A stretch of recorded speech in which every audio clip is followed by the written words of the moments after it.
تو جو بیت رہی تھی بلال پر، ابو فقی پر، زنیرہ پر، جو ان پر بیت رہی تھی، جو خباب پر بیت رہی تھی، جس طرح ہلاک کیا گیا ہے حضرت سمیہ کو، حضرت یاسر کو، یہ ساری تکلیفیں انہیں بھی تھی، لیکن کیا اس کا یہ بالواسطہ ایذا محمد کے لیے نہیں تھا صلی اللہ علیہ وسلم؟ آپ کے ساتھ ہی آپ کی جان ساتھ، لیکن آپ ان سے بھی کیا کہیں، فصبروا فصبروا فصبروا۔ جب ابو جہل بدترین ٹارچر کر رہا تھا حضرت سمیہ اور حضرت یاسر کو رضی اللہ تعالیٰ عنہ، آپ کے علم میں ہے کیسے کیسے ٹارچر کی ہے؟ جوان بیٹے کو باندھ دیا ایک ستون کے ساتھ، اس کی نگاہوں کے سامنے برہنہ کیا ہے ماں کو،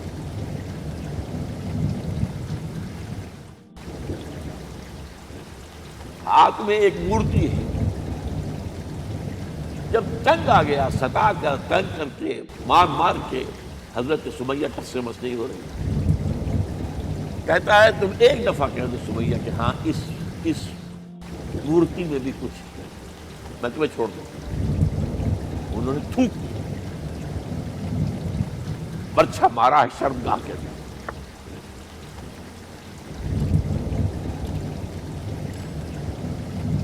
کتنی تکلیف پہنچ ہوگی ان کو، لیکن آپ گزر رہے اصبروا یا آل یاسر فإن موعدکم الجنہ، اے یاسر کے گھر والوں صبر کرو، تمہارے استقبال کی تیاریاں ہو رہی ہیں جنت میں۔ یہ صرف کوئی بلاتا سناتا ہے، یہ صرف یاسر کے ساتھ کیا کیا ہے؟ 4 اونٹ نر سانڈ، اور ان کے ساتھ رسے باندھ کر ایک رسے سے ان کا ایک بازو باندھا، ایک سے دوسرا بازو، ایک سے ایک ٹانگ، دوسرے سے دوسری ٹانگ، انہیں دوڑایا ہے کہ پرکھتے ہو جیسے۔ یہ دین ایسے ہی قائم نہیں ہوا، عدل و انصاف کا نظام ٹھنڈے ٹھنڈے قائم نہیں ہوا، گھر میں آرام سے بیٹھے ہوئے قائم نہیں ہوا۔ اور سنیے، 3 برس شیب بنی ہاشم کے تو قید ہے، 3 برس ٹوٹل بائیکاٹ، ایک گھاٹی، ادھر پہاڑ ادھر پہاڑ، دونوں طرف جو ہے پہرے، کوئی کھانے پینے کی چیز اندر نہیں جائے گی، اور پورا خاندان بنی ہاشم، وہ بھی کہ جو ایمان نہیں لائے، وہ قبائلی زندگی تھی نا۔ بنو ہاشم چونکہ حضور کو پشت پناہی چھوڑنے کو تیار نہیں ہوئے، ابو طالب نے آخری وقت تک بھی ساتھ نہیں چھوڑا۔ ہاں، آخری وقت کے قریب ایک بات ہو گئی تھی، ایک مرتبہ تو ہوا کہ وفد آیا ہے قریش کا کہ اپنے بھتیجے کو روک لو، وہ ہمارے معبودوں کی توہین کرتا ہے۔ ابو طالب نے بلایا اور آپ سے کہا کہ اپنے رویے کو بدلے۔ آپ نے فرمایا کہ جان، اب تو چاہیے میرے ایک ہاتھ پر سورج اور دوسرے پر چاند رکھ دے، میں اپنے اس مشن کو چھوڑ دوں۔ اور ابو طالب کے عین انتقال کے وقت وہ معاملہ ہوا، جب وفد آیا ہے کہ ٹھیک ہے اب ہمارا جو ہے صبر کا پیمانہ لبریز ہو گیا ہے، اب ٹھیک ہے آ جاؤ میدان میں، تم بھی ساتھ چھوڑنے کو تیار نہیں۔ ابو طالب نے بلایا،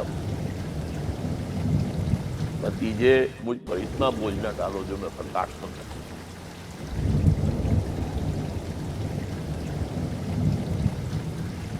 حضور کی آنکھوں میں آنسو آ گئے،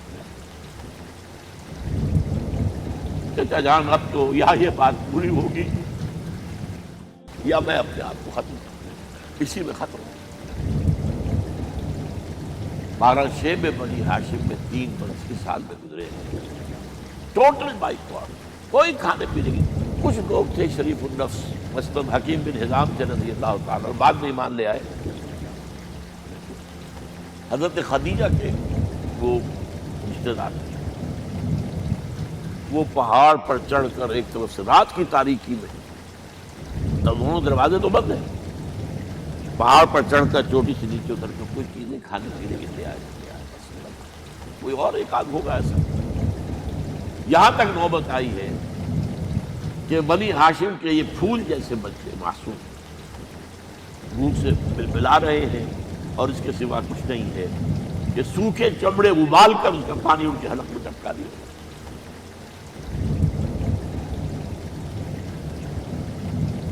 اور جو ہوا وادی طائف میں،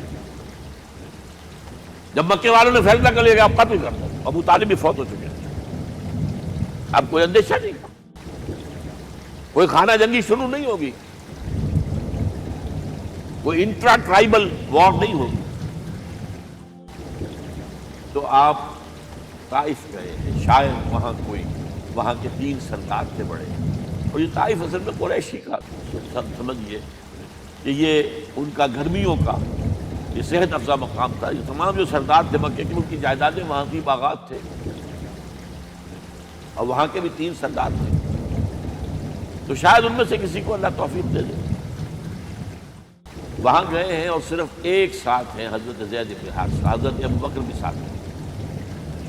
سائے کی طرح ساتھ رہنے والا بھی ساتھ نہیں۔ وہاں جا کر جو آپ نے تینوں سے بات کی ہے، تینوں نے وہ باتیں کہی ہیں جو کلیجے کو چیر جائیں، اور اس میں کیا ہو رہا ہے، اسٹریٹ ارچنز جو کہلاتے ہیں ہمارے جھونکنے گلیوں میں، انہیں اشارہ کر دیا ذرا ان کی خبر لو، اب وہ پتھراؤ کر رہے ہیں۔ جیسے ہمارے ہاں کوئی آ جاتا ہے، کوئی نیند پاگل یا کوئی اور کسی طرح کا مست قسم کا آدمی، اور اس کے اوپر چھوکرے چاروں طرف ہو ستا رہے ہوں، یہ نقشہ تھا، اور طائف کی گلیاں تھیں، اور محبوب رب العالمین تھے۔ ادھر سے پتھر آ رہے ہیں تو زید بن حارثہ رکاوٹ بن گئے، لیکن پیچھے سے آ رہے ہیں، وہ کیسے روکیں گے؟ پیچھے جاتے ہیں تو ادھر سے آ رہے ہیں، جسم لہو لہان ہے، خون رس رس کر زخموں سے جوتیوں میں آگے جم کے آئے۔ پھر وہاں سے آپ نکل کر گئے ایک باغ میں، تھوڑی سی پناہ ہوئی ہے تھوڑی دیر کے لیے، جوتے بڑی مشکل سے اترے ہیں، خون جمع پر، اور وہ جو پھر دعا نکلی ہے آپ کی، اس کلیجے کو چیر جانے والی، اللہم الیک اشکو ضعف قوتی وقلت حیلتی وحوانی علی الناس، اے اللہ تیری جناب میں فریاد لے کر آیا اپنی قوت کی کمی کا، اپنے وسائل کی کمی کا، اور لوگوں میں جو رسوائی ہو رہی ہے، الی من تکلنی الی بعید یتجہمنی او الی عدو ملکت امری، مجھے کس کے حوالہ کر دیا ہے، مجھے دشمن کے حوالے کر دیا جو چاہے میرے ساتھ کر لے۔ لیکن پھر مقام عبدیت کا ظہور ہوتا ہے، ان لم یکن علی غضبک فلا ابالی، اے اللہ اگر تو ناراض نہیں ہے، مجھے اندیشہ یہ ہو گیا کہ کہیں تو ناراض تو نہیں ہو گیا، کہیں تو نے میرا ساتھ تو نہیں چھوڑ دیا، اگر تو ناراض نہیں ہے تو مجھے کوئی پرواہ نہیں، جو ہو سو سر تسلیم خم ہے جو مزاج یاد گیا۔ واپس آئے ہیں تو مکے میں داخل نہیں ہو سکتے، وہاں تو قتل کا فیصلہ ہو چکا ہے۔ بہرحال یہ چند باتیں میں نے آپ کو بتائی، باقی تو یہ کہ غار ثور ہے کیسی کیسی، اور پھر غزوہ بدر سے پہلے کی رات ہے، اور وہ آپ کا زندگی کا طویل ترین سجدہ ہے، اس میں جہاں تک یہ الفاظ بھی آپ نے کہہ دیا، اللہ اگر کل یہ جو 313 یہاں جمع ہیں اگر یہ ختم ہو گئے تو پھر قیامت تک تیرا نام لینے والا کوئی نہیں ہوگا، میں آخری رسول اور میری یہ 15 برس کی کمائی۔ اس وقت کہا حضرت ابوبکر نے، وہ پہردار کی حیثیت سے کھڑے تھے، حسبک حسبک حضور بس کیجیے بس۔ بہرحال بدر ہے، احد ہے، زخمی دندان مبارک شہید ہوئے، خون اتنا بہا ہے کہ بے ہوش ہو گئے ہیں، اور خبر ہو گئی ہے کہ آپ شہید ہو گئے، اس سب کچھ، اور سب سے بڑھ کر حمزہ کی لاش سامنے آئی، کیسی لاش، ناک کٹی ہوئی ہے، کان کٹے ہوئے، پیٹ چاک کر کے کلیجہ چبایا ہوا ہے، کس طرح برداشت کیا ہوگا آپ اپنے اوپر تاری کر کے دیکھیں۔ یہ حمزہ کون ہے؟ چچا ہے، دودھ شریک بھائی، خالہ دار بھائی، ساتھ کا کھلا ہوا ہمجولی، اور اس کی لاش جو قلب اطہر پر بیت رہی تھی وہ مدینے میں آ کر ایک بڑا ماحول بدلا ہوا تھا، تب وہ بات سامنے آ گئی۔ تو مختلف گھروں سے عورتوں کے بین کرنے کی آوازیں آ رہی تھی، اس لیے کہ اس وقت تک بین کرنا حرام بھی قرار دیا گیا تھا، ممنوع نہیں۔ آوازیں سن کر حضور کی زبان مبارک سے نکل گیا، اما حمزہ تو فلا بواکی لہو، ہائے حمزہ کے لیے تو کوئی رونے والی بھی نہیں ہے۔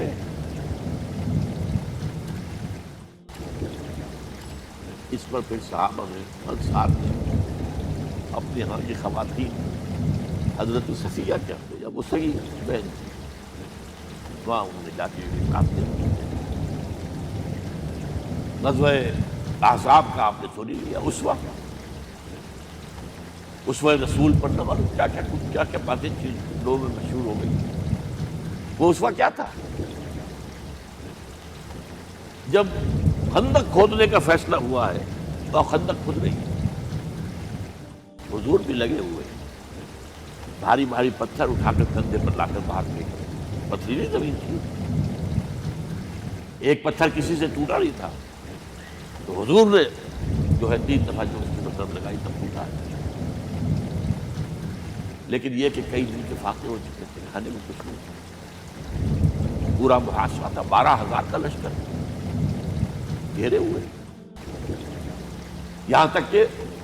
آپ کو معلوم ہے کہ گھروں کے اندر بیت الخلا تو نہیں، باہر جاتے تھے قضاء، اس کا کوئی امکان نہیں۔ شدید ترین آزمائش جو ہوئی ہے اس کا نتیجہ ایک طرف یہ نکلا کہ منافقین کا نفاق ان کی زبانوں پر آ گیا۔ قرآن مجید میں ہے یہ انہی آیات میں، ما وعدنا اللہ ورسولہ الا غرورا، ہمیں تو اللہ اور اس کے رسول نے دھوکہ دے کے مروا دیا۔ ہم سے کہا تھا کہ کیسر و کسریٰ کے خزانے تمہارے قدموں میں آئیں گے، اور حال یہ ہے کہ ہم رفع حاجت کے لیے باہر نہیں جا سکتے، کھانے کو کچھ نہیں۔ اس وقت کچھ صحابہ آئے ہیں حضور صلی اللہ علیہ وسلم سے، دیکھیے فاقے سے کمر توڑی ہوئی جا رہی ہے، ہم نے اپنے پیٹوں پر پتھر باندھے،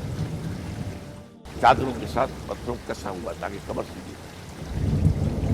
حضور نے اپنا کرتا مبارک اٹھا کر دکھایا، 2 پتھر، یہ ہے اسوہ، یہ ہے آپ کی سنت، آپ کا اسوہ حسنہ۔ لیکن اس اسوہ حسنہ سے فائدہ کون اٹھا سکتا ہے؟ لقد کان لکم فی رسول اللہ اسوۃ حسنۃ لمن کان یرجو اللہ والیوم الآخر وذکر اللہ کثیرا۔ اسوہ تو اپنی جگہ ہے، قرآن میں ہدایت سب کے لیے، ھدی للناس، لیکن فائدہ اٹھائیں گے صرف متقین، ھدی للمتقین، ہے سب کے لیے، اسوہ سب کے لیے ہے، لیکن استفادہ وہی کر سکے گا جو 3 شرطیں پوری کرے، اللہ اور یوم آخر پر ایمان اور اللہ کا ذکر کثیر